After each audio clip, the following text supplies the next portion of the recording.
Francisca, ¿cómo estáis? Bienvenida a constituyendochile.cl. Hola Mariano, bien y tú, muchas gracias por la invitación. Bien, gracias a ti por aceptar. La idea de la plataforma, como te explicaba, es transversalidad para que todos nos expresemos. No nos interesa solo la izquierda, solo la derecha, solo el Estado, solo la Constitución, solo el gobierno, solo el Ejecutivo, solo la gente pobre, solo la gente rica, sino que más bien nos interesan todos. Al final Chile lo tenemos que construir entre todos y la idea de constituyendochile.cl es que haya transversalidad y todos expresemos nuestras ideas, no es un interés de velarte en tus fragilidades, en tus debilidades o potenciarte mucho, sino que es más bien que nos digan quién eres y tenemos algunas preguntas para empezar. Así que de eso se trata y bienvenida, Francisco. Gracias. Vale. Bueno, para partir, cuéntanos un poco, ¿cómo llegaste hasta acá? ¿Se te ocurrió, te despertaste un día de la mañana y dijiste, oh, quiero ser constituyente? ¿O fue porque ves cosas en la sociedad que no te parecen bien? ¿O quisiste participar del proceso histórico porque se te hizo necesario sentir una vocación de servicio? ¿Cómo llegaste hasta acá? Bueno, para mí fue todo un proceso. Esto fue como en paralelo a unas decisiones personales que yo tenía. Yo me quería ir a estudiar un magíster a Inglaterra, yo soy profesora de inglés, ¿Ya? y quería hacer un magíster sobre la enseñanza del inglés como lengua extranjera, eh, pero mi idea era conectarlo con el tema de inclusión. ¿Ya? Ya, entonces yo estaba postulando a mi magíster y comenzó todo el tema del estallido social. Me enfrenté al estallido social como profesora, debatiendo con mis alumnos, conversando con ellos, viendo sus puntos de vista, porque continuamos las clases en forma virtual. Y me empezó a despertar este gusto por el debate, por poder participar más. Y dije, este momento marca un hito en Chile. Ya no podemos mantenernos apolíticos, creo que es imposible. Y continué con mi proceso de postulación, llegó el COVID y no me pude ir, pues. Ahí quedé con mi postulación y se dio el debate en el Congreso sobre la paridad en el proceso constituyente. Y dije, esto es un hito aún más grande, es primera vez en el mundo que existe o que va a existir una constitución escrita o creada con paridad. Y dije, bueno, no puedo aportar a la inclusión desde mi aula, desde mi sala de clases, porque no me voy a poder ir a estudiar en este momento. Es hora de tomarlo en mis manos y llevar mis ideales ya de una educación más inclusiva a la Constitución. ¿Ya? Ya dar el paso, por sobre todo en temas de educación y una representatividad de la mujer. Creo que faltan mujeres en política, sobre todo de mi sector. Sobre todo mujeres jóvenes en política, en la derecha somos pocas. ¿Ya? Ese fue el motor, digamos, la inquietud Ujú. con respecto al entorno. Oye, ¿y de qué mundo social o político vienes, Elisa? ¿Vienes de un mundo bien politizado, vienes militando en un partido, o más bien te impulsa lo social por lo que ves en la calle, te impulsa más bien lo que veis con justicia o injusticia en tu profesión? ¿Qué es lo que te impulsó en términos sociales y políticos, o sociales o políticos? Bueno, como tú sabes, mi familia es política. Y mi familia en general es muy política. Por un lado tengo la familia de mi papá, que es de derecha, y por otro lado la familia de mi mamá, que es de izquierda. Son dos polos opuestos, y yo me encuentro en el medio. Y yo escucho lo mejor de cada lado. Y como te contaba, yo soy profesora, mis tíos políticos, por así decirlo, son profesores. Tengo una tía que es profesora, y siempre hemos debatido y hemos conversado sobre el tema de educación en la casa y cómo nos tiene intranquilos el sistema educacional chileno como familia. O sea, tenemos dos profesores de básica, yo trabajo en la universidad, mi tía trabaja en el IEP, y en todos los ámbitos hay un tema aquí de inequidad, ¿ya? Entonces, por ese lado, vengo de una familia de profesores, ya de ambos polos de la política, y conversando, sale esta idea de yo los quiero representar a todos, ya a ambos lados para que logremos ideas de consenso, para poder aportar de todos lados un poquito a la política. Ya, ok, vale. Oye, Francisca, bueno, ya se me están ocurriendo algunas ideas para que conversemos en el debate final, pero voy a seguir con la mecánica que tenemos de las preguntas. Ujú. A grueso modo, lo más al callo, lo que se te hace fundamental, ¿qué le cambiaría ya a la Constitución? Bueno, ¿qué le cambiaría? Primero que todo, creo que tenemos un sistema donde el Estado, en materias clave, se ha afirmado mucho, ha firmado en la espalda el peso en los privados, ¿Ya? lo cual no creo que esté 100% mal en absoluto. Por ejemplo, en el tema salud, las clínicas, todo el sistema de salud privado está funcionando maravilloso, pero tenemos un sistema público que está débil y eso está mal. En el tema de educación, lo mismo. Tenemos los colegios particulares, los colegios subvencionados, que tú los miras y están funcionando maravilloso, pero tienes el sistema municipal que está, pero al debe total. Y yo creo que el Estado tiene que tomar un rol más activo en cómo se están entregando estos servicios, ¿ya? Necesitamos encontrar la fórmula en que tanto los particulares como los municipales puedan funcionar de forma armónica, pero que haya un énfasis de un gasto más alto, más grande del Estado en el tema de educación pública, por ejemplo. Que el Estado se preocupe activamente de la calidad de la educación. Ok. Hasta ahora, claro, mandamos a los alumnos al colegio subvencionado, están bien en los particulares, hay particulares de excelencia a nivel mundial, pero tenemos abandonado el sector municipal. Sí se ha trabajado en lo que son los colegios de excelencia, ¿ya? Pero son ¿cuántos? Digamos que son 200. Poquito a nivel Para, de porcentaje general, digamos. claro, para un universo de estudiantes que son, que nunca van a alcanzar a estar todos en estos 200 colegios de excelencia municipal, ¿cierto? ¿Tú crees que como, bueno, estamos hablando ya directamente del concepto del Estado subsidiario, ¿no? Que quizás no Claro. está tan mal del todo, como dice mucha gente. ¿Tú crees que tiene que ver con que el Estado confía en que la gestión de los privados, que siempre se ha especulado que es mejor que la de los Estados públicos, ¿tú crees que se descansaron en la idea de los privados van a hacer varios tipos de productos con la educación y la salud que van a alcanzar para todos? ¿Y se relajaron en eso? ¿O simplemente crees que delegaron y dijeron, chao, nosotros tenemos nuestra pega, no queremos problemas? ¿Cómo lo veí? ¿Cómo lo veía al interior? ¿Cómo lo discuten ustedes? Yo creo que en gran parte delegaron con la esperanza de que el sistema funcionara bien y como todos sabemos que se regulara solo. Pero no fue así. Yo creo que hay una gran parte de la población que se va quedando atrás, ¿ya? Y que no debería ser así. Tenemos las grandes clínicas, los grandes colegios que para entrar a ellos tenéis que, por ejemplo, a los colegios más caros, tenéis que pagar una matrícula de 1 millón de pesos. Ya esos colegios van a siempre funcionar bien, pero el Estado no puede depender de eso. Y eso es lo que ha estado haciendo hasta ahora. Tú mides la calidad de la educación y dices, estamos teniendo excelentes resultados. Claro, porque estamos evaluando y tenemos a estos colegios que marcan acá arriba y estos colegios que marcan acá abajo y nos sube el promedio, ¿cierto? Pero ¿a costa de qué? De segregación, de que sea eh, desigual el acceso a la educación, ¿cierto?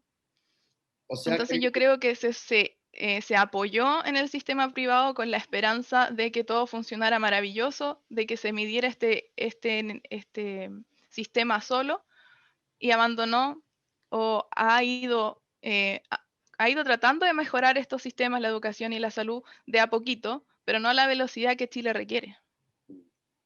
¿tú crees que esto de el mercado se regula solo, que pareciera ser el gran mito devastado en los últimos tiempos, tiene que ver con unos estatutos mejor hechos en términos de bases para que el mercado funcione y quizás se puso el concepto del mercado se regula solo en la ley de la selva, por decirlo de alguna manera, y falta más Estado ahí sin tener que hacer un Estado gigante, algo así?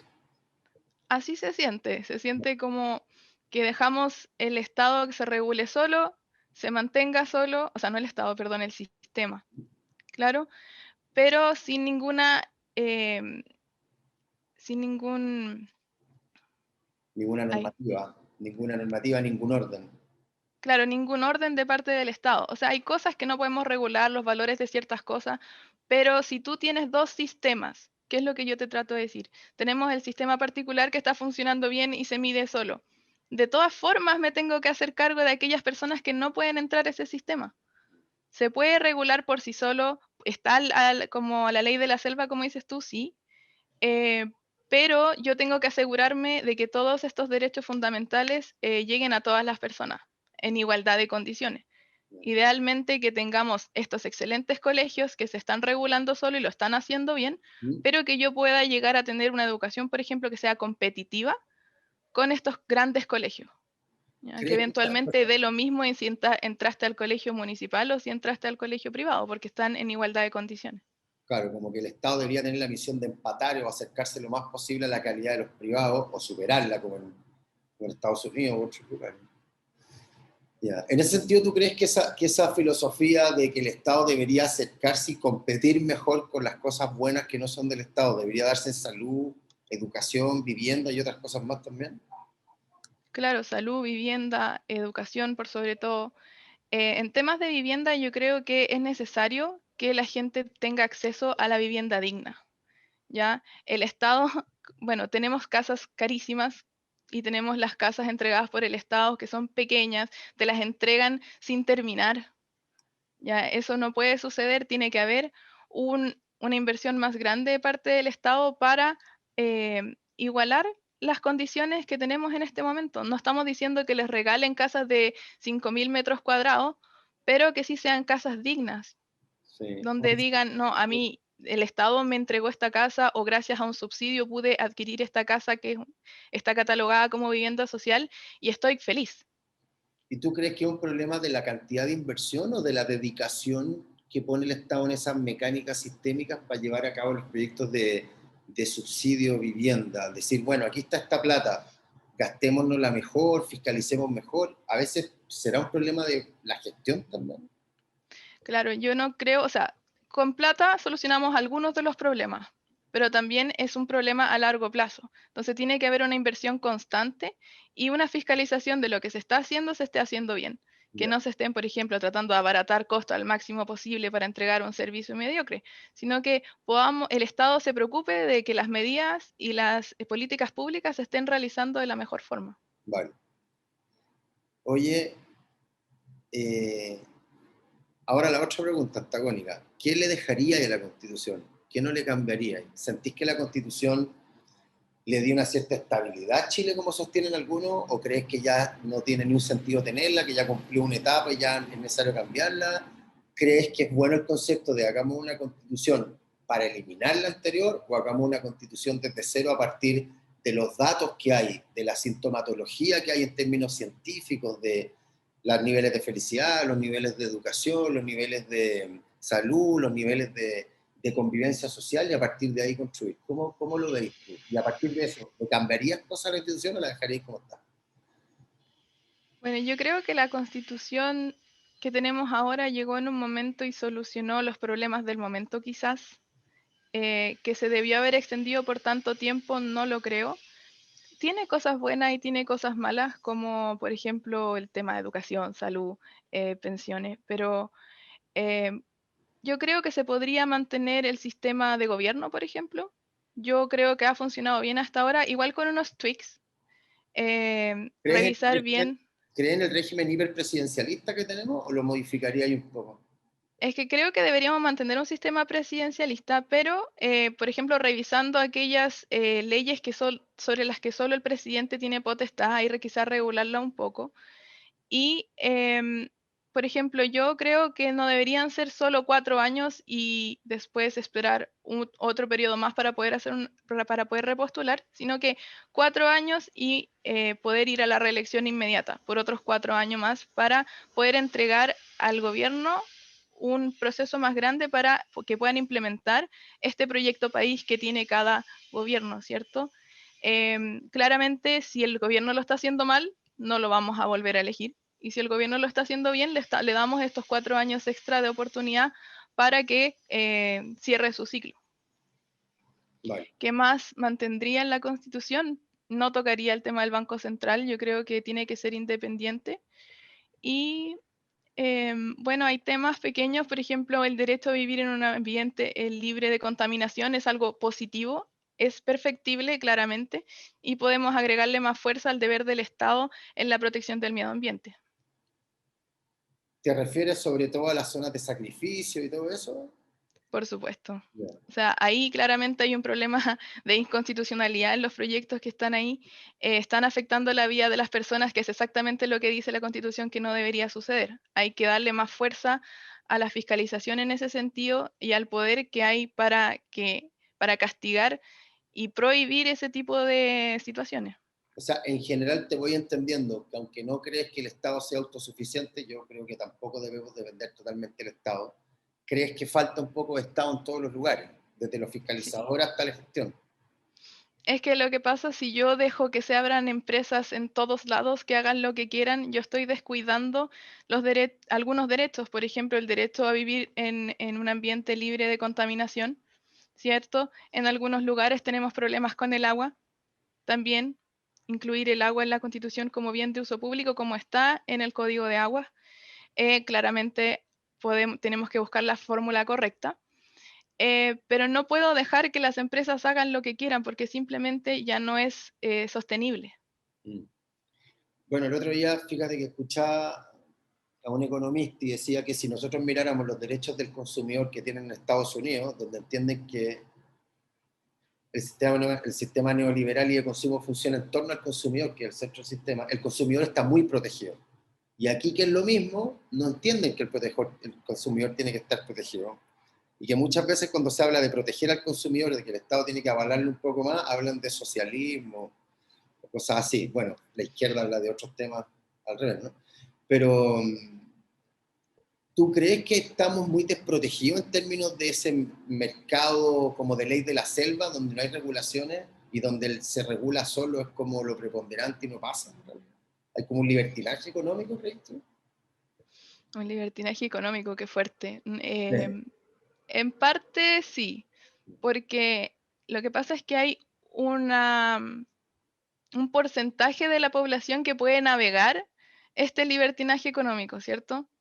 Pero hay otro grupo de la población que es el mayoritario, que este sistema no lo está acompañando en absoluto. Entonces tenemos un sistema que desprotege a la gente que más necesita protección. No estoy diciendo que haya que, por ejemplo, regular a las empresas de tal forma que para todo haya que pedir un permiso, que para todo No, haya que tener cuidado, en absoluto. tenemos O que vecinos, no puedan haber privados, para nada. tenemos vecinos ahí que son malos ejemplos. Claro. Sí. Entonces tenemos que ser capaces de encontrar a través de cualquier modificación a las leyes o la constitución un balance. Si ese es el punto, es balancear el sistema. No podemos mantenerlo ni por la ley de la selva ni totalmente controlado. Ninguna de las dos opciones nos va a ayudar. ¿Y Tenemos que balancear el sistema. por qué tú crees, y aquí para pasar al otro tema, por qué tú crees que llegamos hasta aquí, hasta el estallido social, hasta esta gente, que hay mucha gente que está por lo injusto y otros como que dicen, oye, llegamos tarde a la fiesta del consumo y a nosotros no nos va a tocar? ¡Ah! Hay mucha gente, bueno, vimos una diversificación de la delincuencia, una diversificación de la molestia en términos antropológicos y sociales, pero tú crees que esto tiene que ver con un egoísmo político, como que una parte de la clase política en realidad no se preocupó y se alejó de la sociedad y la empezó a mirar como un abstracto para abajo y no la entendió y nunca entendió ese dolor, esa necesidad, esas carencias que habían en la clase militar. Así es. Yo creo que la política se fue alejando cada vez más de las realidades sociales. Yo creo que falta gente que sea capaz de conectar con las necesidades de la gente.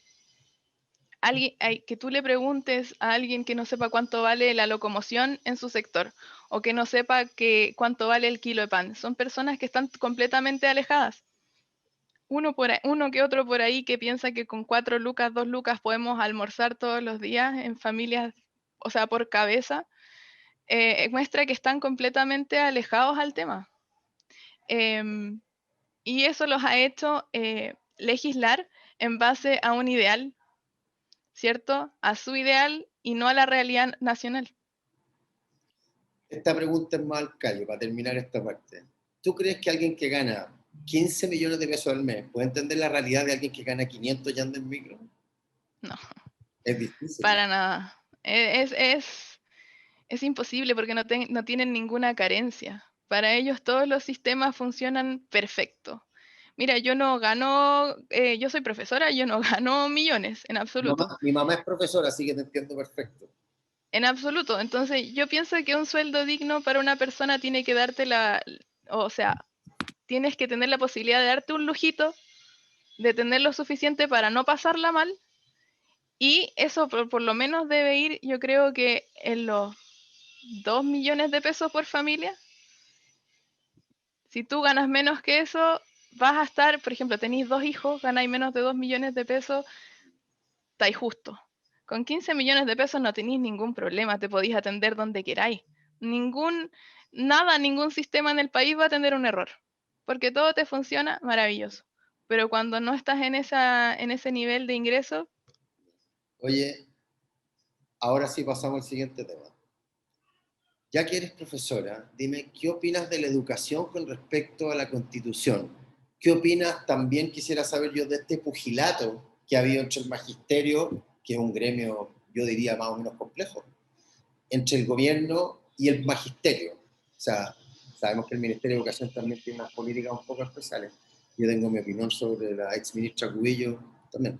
Pero, ¿qué te ha parecido ese pugilato que se ha dado, ese problema de comunicación? ¿Es más bien estratégico político? ¿Es una torpeza?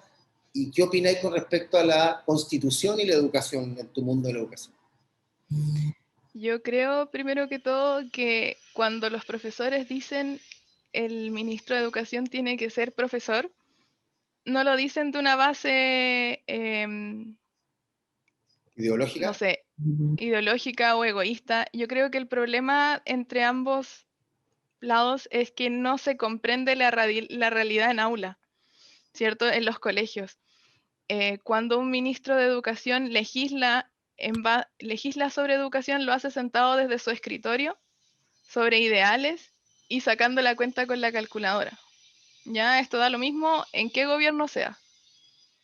Pero cuando tú estás en el aula y te ves enfrentado a todas las carencias que tienen los colegios, tú dices, oye, todas las medidas que tú estás tomando no tienen sentido. Y se ve desde afuera esta fricción. Yo lo comprendo así. Yo no soy parte del colegio de profesores, por ejemplo, pero yo lo entiendo de esa forma porque yo he estado ahí y yo entiendo el enojo, cuando tú ves eh, al ministro de Educación diciendo volvamos a clases y te dan una noticia donde el ministro de Educación está frente a una pizarra interactiva, mostrándote la cámara que está apuntando hacia la pantalla, la otra cámara que está apuntando hacia el profesor, o sea, perdona, la pizarra y al profesor. Tú dices, ¿dónde queda ese colegio, Es señor como estar ministro? haciendo clase en Harvard, ¿no? ¿Dónde encuentro, señor ministro, ese colegio? Y no es por llevarle la contra al gobierno, es porque uno pide que haya una comprensión global de la situación real del país en temas de educación. Yo hice mi práctica profesional en un colegio de excelencia, en una escuela de excelencia acá en Viña del Mar, y tenía que pelearte a codazos para llegar primero a anotarte para pedir el proyector para tu clase, el proyector. Entonces, teníamos que además ir corriendo a pedir, porque yo soy profe de inglés, a pedir el parlante para poner los audios. Yo tenía que ir a mi sala, le entregaba los celulares, porque el gobierno entregó celulares con una alianza con Samsung, a las escuelas para que hubiera más tecnología en las salas de clase. Yo intenté utilizarlo en mi sala de clase, no había internet. Entonces tú dices, chuta, esta es la realidad de la educación chilena. Yo estaba en un colegio de excelencia. ¿Qué pasa con los demás colegios? Si no hay proyectores por sala, no hay internet en las salas, pero el ministro de Educación te muestra para la vuelta a clase un sistema de clase virtual con cámaras, con proyectores, con cosas que no existe. Entonces, eso es lo que se le critica, Para terminar, esa desconexión con la realidad educacional. tú la sientes cuando el ministro habla, más allá de la caricatura que es cierta de la pantalla y los proyectores y como estar haciendo clase en la NASA, por hacer una metáfora caricaturesca. ¿Tú lo sentís cuando habla de que está desconectado de la realidad del aula? Claramente. Porque Sí, muchos, yo creo, perdona, porque muchos plantean que la reforma educacional, y es el gran tema, no solo tiene que ver con la inversión del Estado, sino que con la calidad de la ejecución en el aula. Y se quejan mucho de la calidad de los profesores. Dicho sea de paso, por ser abogado del diablo, acuérdate que hace unos años cuando Lagos quiso decir, bueno, ya, vale, subamos los sueldos, dijo, entonces vamos a medir a los profesores, los que estén bien les subimos y los que estén mal los nivelamos para subirle el sueldo. ¿Sientes también que hay alguna maña en el magisterio con respecto al diálogo o es demasiada la molestia con los gobiernos uno tras otro, más allá de Piñera, Bachelet, la Revolución Pingüino y Lago? ¿Crees que esto que se viene arrastrando hace 50, 60, 80 años? Es que la respuesta es que simplemente no está todo en la plata, ¿ya? Para el trabajo, para que el trabajo del profesor sea mejor, para que sea más fácil ser profesor, tenemos un tema de alumnos por sala, de, de que falta la implementación necesaria en las salas de clase. Bueno, el tema, y después el tema de las horas en aula y las horas no áulicas. Ya tú tienes todas esas cosas y además la plata.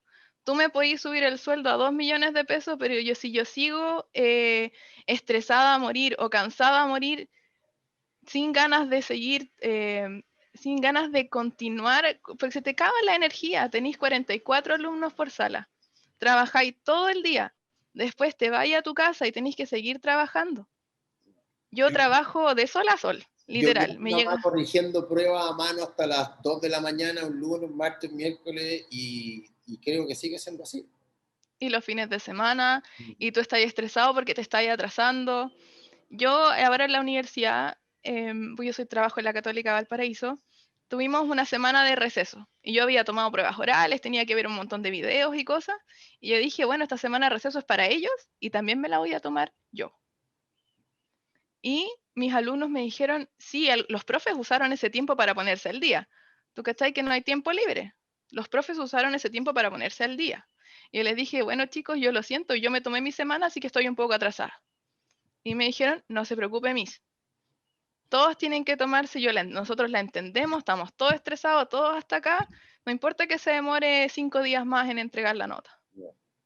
Porque estamos todos cansados, usamos todo nuestro tiempo libre, nuestro tiempo en el trabajo y esos tiempos que tú necesitas para planificar, para revisar pruebas, para atender a apoderados, no te los considera nadie. No, y además Entonces, es difícil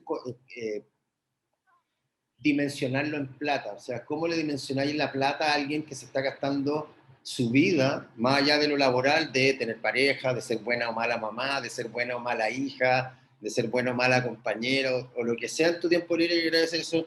No, es muy difícil ponerle un número, no existe, ¿no? no, es imposible. Sí, Aparte, yo no sé si tú sabes cómo se calcula el sueldo de los profesores, sí, que te sí. dicen que tú. Ya. Entonces, hay un montón de cálculos y cosas que uno encuentra súper injusto y que no es como llegar y subirme el sueldo. No, ¿Cachai? Por otro lado, si yo me voy a hacer mi magíster a Inglaterra, que lo conversé mucho con muchas personas, ¿para qué te vayas a hacer un magíster a Inglaterra si no se ve, no impacta a tu sueldo al llegar acá? No te miden según tu perfeccionamiento tampoco. Tu entonces, sueldo sí. para cerrar este tema, tú decís, por lo que te entiendo, el problema es logístico, es infraestructural y es social en términos de la educación en Chile. Así es un tema global. Yo sé que no es algo que se va a arreglar de un día para otro en No, absoluto. son planes a Es 10, un 30 años. proceso sumamente largo. Mi generación, a ver, yo creo que en unos 20 años más quizás veamos ya los resultados más concretos.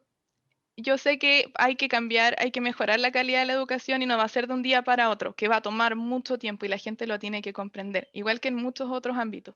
Pero hay que empezar. Pero, pero hay que empezar. Y es un tema global, como dices tú. Sí. Oye, bueno, aquí vamos a ir a una parte que es más sorpresiva que yo le hago a todos en la entrevista, porque a mí me gustaría que la gente se identifique un poco y entienda quién es la gente a la que escucha.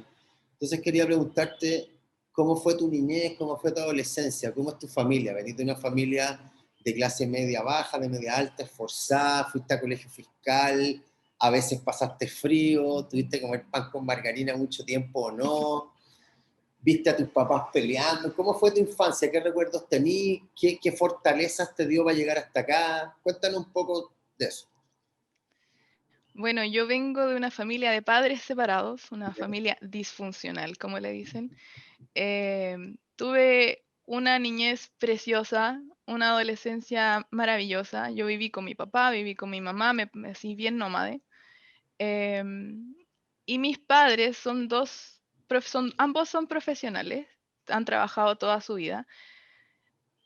Pasamos pellejería, sí, pero yo algo que admiro de mis papás y que lo critico un poquito también, es que yo nunca vi necesidad. Se sacaron, se deslomaron porque en la casa nunca faltara nada ni se notara. Mi mamá es enfermera, trabajaba 24 horas, turnos de 24 horas, descansaba 12 y después 24 horas más porque trabajaba en dos clínicas. Mi papá sacándose la mugre por su lado. Mi papá cuando trabajaba en gendarmería, por ejemplo, viajaba millones. Ya hay un sacrificio ahí también en temas de familia, pero nunca vimos necesidad. Y yo estudié, y ellos intentaron y lo lograron pagarme la mejor educación que ellos me podían dar. ¿Ya? Mis papás ambos vienen, mi mamá vino a un colegio particular de monjas, pero mi papá vino a un colegio municipal.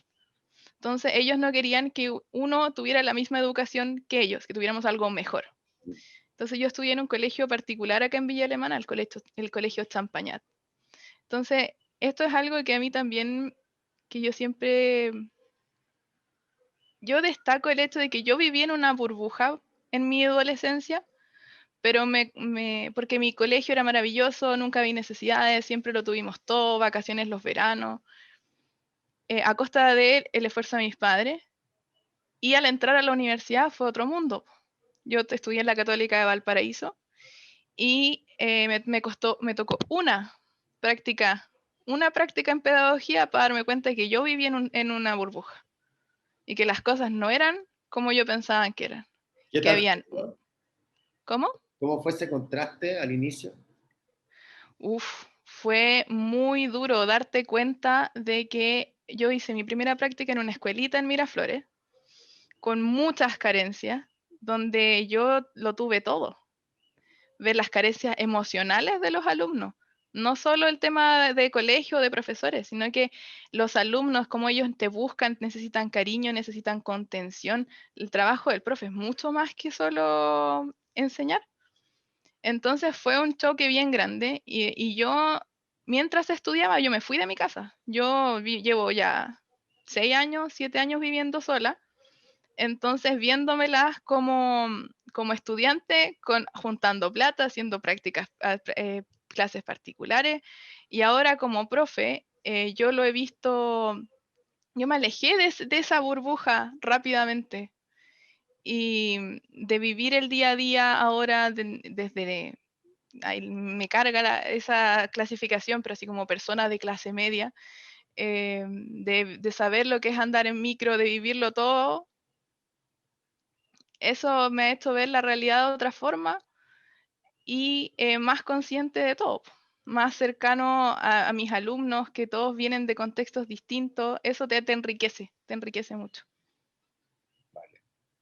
Es importante que la gente sepa que cómo creciste, porque es bueno, como no aquí no estamos hablando desde un lugar partidista o ideológico, sino que más bien humano, es importante para nosotros como plataforma que la gente vea con quién está hablando. No que vea que está hablando con el partido rojo, con el amarillo, con el A o con el B, sino que con Francisca Desbordes, ¿cachai? Y cómo vivió, y eso para nosotros es valioso, porque el proceso constituyente requiere de mucha transversalidad, así como es Sí, importante cambiar la constitución, y está ese enorme 80%, ese otro 20% también es parte de Chile y también es parte de, y también tiene que incluirse, por eso también he entrevistado gente del Partido Republicano, ¿cachai? Y gente con más tendencias de izquierda y todo.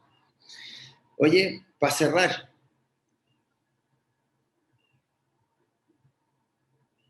tu corazón, entre tu corazón y tu cabeza, ya que creciste en esta familia políticamente dicotómica, yo también, ¿tu cabeza es más de derecha o de izquierda? ¿O tu corazón es más de derecha o de izquierda? ¿Cómo está la división? difícil. A mí me dicen, los de un lado me dicen comunista, los del otro lado me dicen facha. Así que yo creo que soy centro. ¿Sí? ¿Te Bajo esa pasa? definición, yo creo que mi cabeza y mi corazón están en el En centro. Chile, si te juntáis con amigos de derecha y opináis un poco diferente, eres zurda, y si opináis con los zurdos te dicen que eres facha, te pasa. Es lamentable, o sea, Heavy, ¿no? tratar de implementar un tema más social, de más responsabilidad social y al tiro eres comunista. O sea, si no hay tu completa libertad en el mercado, te fuiste a la izquierda al tiro. Y no debería ser así. Yo creo que hay que recibir este nuevo centro, esta nueva centro derecha, porque inmediatamente te tildan del lado contrario, cuando en realidad es necesario cambiar la cosmovisión que tenemos del país. Sí, yo una vez hablaba con un amigo, me acuerdo cuando cambiaron el binominal, que yo era también, estaba feliz con lo del binominal, pero por deformación profesional lo pensé 5 minutos y le dije, mira, vamos a cambiar el binominal, pero está tan arraigado en nuestro interior, en nuestra dialéctica diaria, que nos vamos a demorar 20 años en dejar de ser binominales. Y pareciera ser cierto, o sea, podemos sacar el binominal, pero está tan arraigado, eso de los dos bloques, que el binominal se va a ir quizás en 20 años después de haberlo cambiado. Ahora, como vino el cambio de constitución, yo tengo fe en que eso puede demorarse un poco menos, pero va a ser un cambio lento. Y el chileno, aunque no tenga el binominal, sigue siendo un poco binominal. Yo también creo que es difícil opinar en Chile sin que te pongan rojo o azul.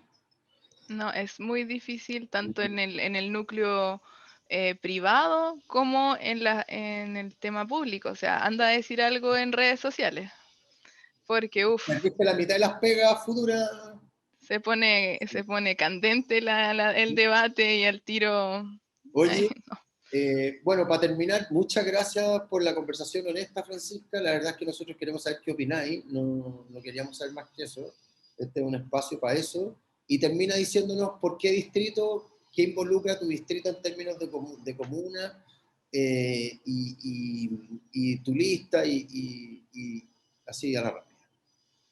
bueno, yo soy candidata a la convención en el distrito 6, que es enorme, tiene muchas comunas, así que voy a hablar de provincias. ¿Ya?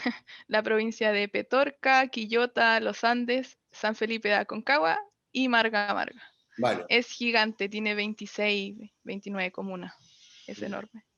Por la lista de Vamos por Chile. Vamos Yo por... soy militante de Renovación Nacional. Vale. Ya, pues. Gracias, Francisca, por la honestidad y te deseamos suerte. Nuestra plataforma está abierta para gente como tú. Es una plataforma apartidista, aideológica, pero sí va a ser política de la buena. Y gracias por el espacio y te deseamos suerte. Gracias a ti, Mariano. Bye. Gracias por el espacio. Chao, buenas tardes. Chao. Chao.